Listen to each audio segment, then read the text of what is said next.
Letters from Seneca to his friend Lucilius on crowds.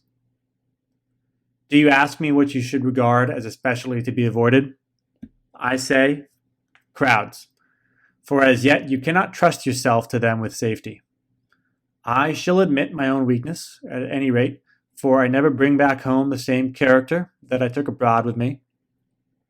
Something of that which I have forced to be calm within me is disturbed. Some of the foes that I have rooted return again, just as the sick man who has been weak for a long time is in such a condition that he cannot be taken out of the house without suffering a relapse. So we ourselves are affected when our souls are recovering from a lingering disease. To consort with the crowd is harmful. There is no person who does not make some vice attractive to us, or stamp it upon us, or taint us unconsciously therewith. Certainly, the greater the mob with which we mingle, the greater the danger. But nothing is so damaging to good character as the habit of lounging at the games, for then it is that vice steals subtly upon one through the avenue of pleasure. What do you think I mean? I mean that I come home more greedy, more ambitious, more voluptuous, and even more cruel and inhuman, because I have been among humans. By chance, I attended a midday exhibition, expecting some fun, wit, and relaxation. An exhibition at which men's eyes have respite from the slaughter of their fellow men. But it was quite the reverse. The previous combats were the essence of compassion. But now all the trifling is put aside, and it is pure murder. The men have no defensive armor. They are exposed to blows at all points, and no one ever strikes in vain. Many persons prefer this program to the unusual pairs and to the bouts by request. Of course they do. There is no helmet or shield to deflect the weapon. What is the need of defensive armor or of skill? All these mean delaying death. In the morning they throw men to the lions and the bears. At noon they throw them to the spectators. The spectators demand that the slayer shall face the man who is to slay him in his turn, and they always reserve the latest conqueror for another butchering.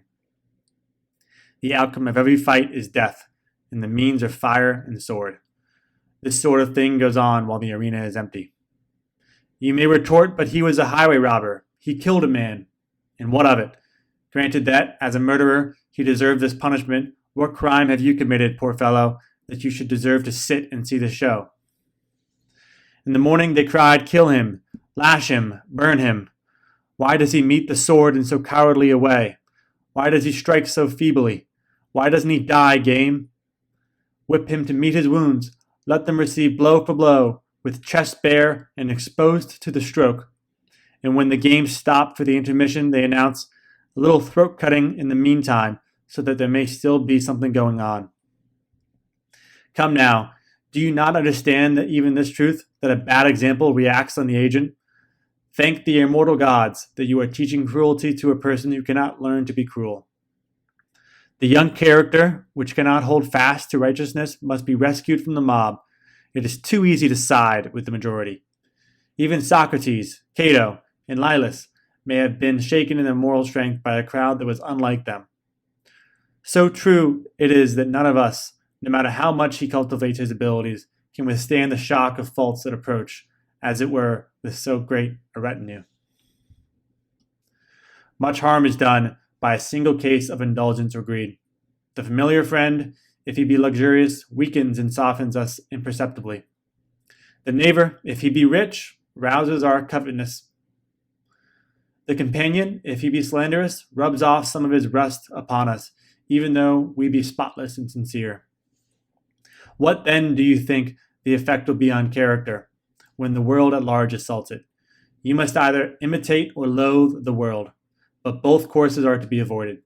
You should not copy the bad simply because there are many, nor should you hate the many because they are unlike you. Withdraw into yourself as far as you can.